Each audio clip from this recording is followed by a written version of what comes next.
What is that one thing that your brother inspired that you said like he's been an inspiration? So what like how has he inspired you? What did you pick up from him? Yeah, I think the very fact that nothing is impossible. So, for example, he was the first one in the family to even get a CA rank. So he was also a rank holder. Oh, wow. Yeah.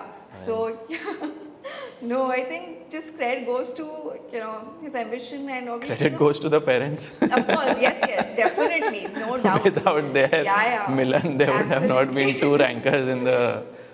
So so I mean, and the most important thing is, in spite of achieving so much, he's been extremely humble and a great human being.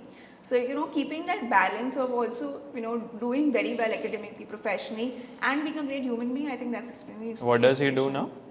So he is also vice president 6 Sense Ventures. He's also in the venture capital field. Yeah. He's also been a CA ranker, then he went to ISP, was a gold medalist at ISP as well, and now he's also in the venture capital space. So this, since you and your brother both are academically so strong and now probably professionally also, does this come from your parents? Your parents have also been very academically highly strong or something, or what it is?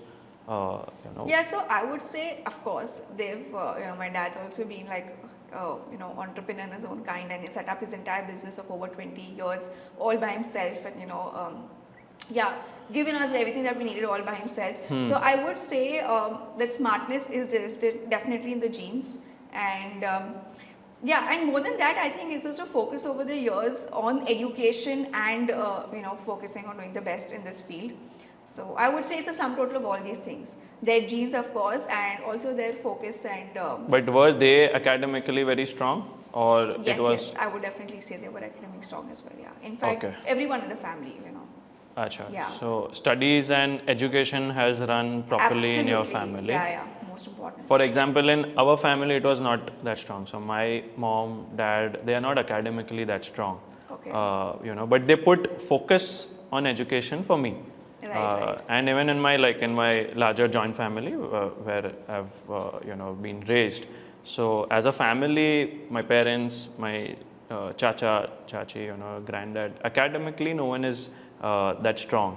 But they put a lot of focus on us, on my generation, my cousins, etc., to get us studied properly. So I think that's what I wanted to Got it. see that. No, I would say in this case it's a mix of both. Yeah. Okay. Yes. They were also quite strong in their own fields, and of course the focus was theirs in the start. Got it. You had mentioned, I saw one of your videos. You mentioned that session at Nalsar University. Correct. Yes. That you have been on the other side, where probably as a student you have attended lectures or sessions of some guest or some speaker who's doing very well in his or her field. And now you are giving a session, to the students probably of that university. Tell me, how does it feel when you are on, when you are listening and when you are attending someone's session, and then when you are given an opportunity to speak to those students, probably as a speaker, as a guest. So how does it feel for you when? How do you reflect? And why I'm asking this is because when I have given such sessions, or when I have done something, when I'm trying to give back to the students or such sessions, I end up, before giving that session and even after giving that session, I end up reflecting, 5 years back where I was. तभी शायद पढ़ाई कर रहा था, still not even not much money, सिर्फ pocket money मिलता था from parents, so we're not earning at that time, we're studying or something. And then today, after becoming a CA, probably starting your own firm, etc., now trying to give back or trying to spread that knowledge again. So I end up reflecting those years again, 5 years, 10 years back. So how does it go in your head? No, absolutely. I think it's very well pointed out. So because back in college, when you would have all of these sessions, of course, it'd be interesting to know what's happening outside your field. So would always be on the, and as a student I realized that I wouldn't relate to a lot of concepts. So while a lot of speakers would come and a lot of technical terms were thrown up, then I would probably later Google it, अरे इसका क्या मतलब था, वो क्या था. but I was a very curious student that way.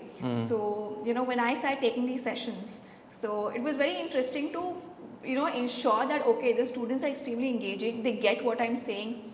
And in terms of the concepts also, like, you know, if I'm explaining it to like kids, how would they understand it? How would they understand how venture capital works? So I got that learning also in terms of how to take that session. So that was a great learning. And secondly, it was very good to be on the other side to also understand, you know, how it feels for the speaker to when you actually speak to such curious minds. So it was a great learning there as well. And always I think being back to college or schools is a great feeling, right? Because you're interacting with the best minds, and you know, everyone has such a different thought process, I realize. So because, for example, just on one thing, you know, someone will think from a different angle, someone will think from this angle, that angle. So as kids, you don't have any filtered thought process. So all your questions are so unfiltered. So even when I was in college, you know, when we were in the crowd, we would discuss amongst ourselves, okay, you know, agar ye hota to kaise hota, ye hota to kaise hota. Nowadays, students have also started speaking it up loud in the crowd. It's very interesting to interact with them and know different thought process and perspectives from a student's angle. Yeah. So did you like, you know, when you are speaking to them, which was your first session that you did, you know, live so for any university? Was my first offline live session. Before that, I'd taken a couple of online sessions. Okay. But yeah, Nalsar was the first offline live How was session. the feeling when you're standing on the stage and you're speaking? I think it was just too good. Like, and honestly, since I love speaking in such crowds, so it Achha, just you felt love? home. You Yeah, love I love speaking. So even in like school, I was quite active in all these activities. Okay. Yeah. Debates so it just felt and home. all. Debates and all co-curricular activities, elocutions and everything. Elocutions and all. Yes. Okay. So you really like doing this basically in I front love of a doing crowd. this. Yeah. I think during the CA years, there was a break of 2-3 years because of course you get focused on studies. But being back to this platform is always nice. It feels home. Yeah.